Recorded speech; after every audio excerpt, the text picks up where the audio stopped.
মৰমৰ ছাত্ৰ-ছাত্ৰীসকল, আজি আমি ষষ্ঠ শ্ৰেণীৰ সমাজ বিজ্ঞানৰ পাঠ নং 23 কেন্দ্ৰীয় আৰু ৰাজ্যিক চৰকাৰ এই পাঠটোৰ অনুশীলনী থকা প্ৰশ্নোত্তৰসমূহ কৰিম। 1 নম্বৰ উত্তৰ লিখা। কেন্দ্ৰীয় চৰকাৰৰ অংগ কেইটা আৰু কি কি? লিখিবা কেন্দ্ৰীয় চৰকাৰৰ অংগ 3টা, সেইকেইটা হ'ল বিধানমণ্ডল, কাৰ্যপালিকা আৰু ন্যায়পালিকা।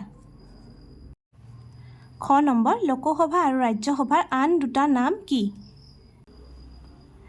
লোকসভাৰ আন এটা নাম নিম্ন সদন আৰু ৰাজ্যসভাৰ আন এটা নাম উচ্চ সদন।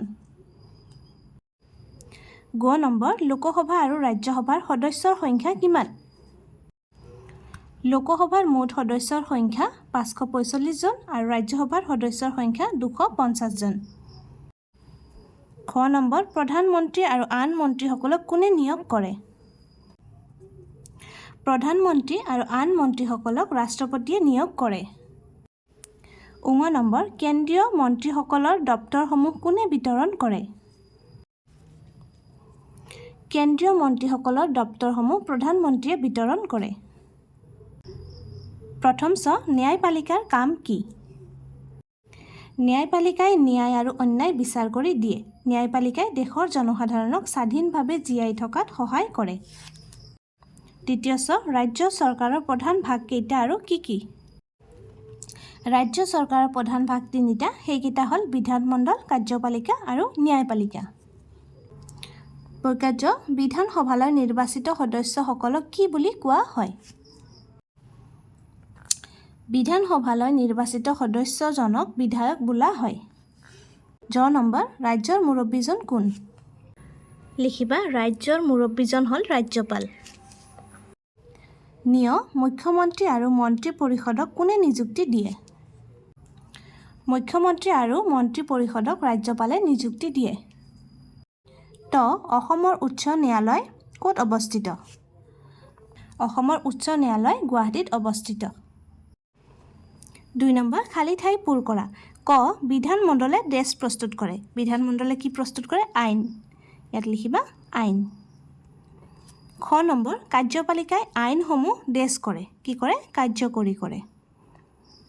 কাৰ্যকৰী কৰে। তাৰপিছত ন্যায়পালিকাই দেশ বিচাৰ কৰে। ন্যায়পালিকাই কি কৰে? ন্যায় আৰু অন্যায়ৰ বিচাৰ কৰে। আমি অলপ আগতে পাই আহিলোঁ নহয়, ন্যায়পালিকাই ন্যায় আৰু অন্যায়ৰ বিচাৰ কৰে। ঘ নম্বৰ বিধানসভাৰ কাৰ্যকাল কিমান বছৰ? 5 বছৰ। ৰাজ্যপালে ৰাজ্যৰ কি? মুৰব্বী। অলপ আগতে আমি পাই আহিলোঁ নহয়, মুৰব্বী। 3 নম্বৰ শুদ্ধ উত্তৰটো বাছি উলিয়া। ক অসমৰ বিধানসভাৰ সমষ্টি কিমান আছে? 126টা। এই দুটা ভুল, এইটোও নহয়, এইটোও নহয়, 126টা। খ নম্বৰ বৰ্তমান ভাৰতৰ ৰাজ্য কিমান? 28খন। 23 নহয়, 25 নহয়, 28খন ৰাজ্য। লোকসভাৰ কাৰ্যকাল কিমান? 5 বছৰ। 6 নহয়, 4 নহয়। খ নম্বৰ উচ্চ ন্যায়ালয়ত মুখ্য ন্যায়াধীশ থাকে এজন। মুখ্য এজনেই থাকে। তাৰপিছত ঙ নম্বৰ ৰাজ্যসভাৰ সদস্যৰ সংখ্যা কিমান? 250 জন। এইটোও নহয়, এইটোও নহয়। ৰাজ্যসভাৰ সদস্য কিমান? 250 জন। আজিৰ ভিডিঅ'টি ইয়াতে সামৰিছোঁ। আমি কেন্দ্ৰীয় আৰু ৰাজ্যিক চৰকাৰ এই পাঠটোৰ অনুশীলনীত থকা আটাইকেইটা প্ৰশ্ন উত্তৰে কৰিলোঁ। আশা কৰিছোঁ তোমালোক বুজি পাইছা আৰু লিখি ল'ব পাৰিছা। ধন্যবাদ।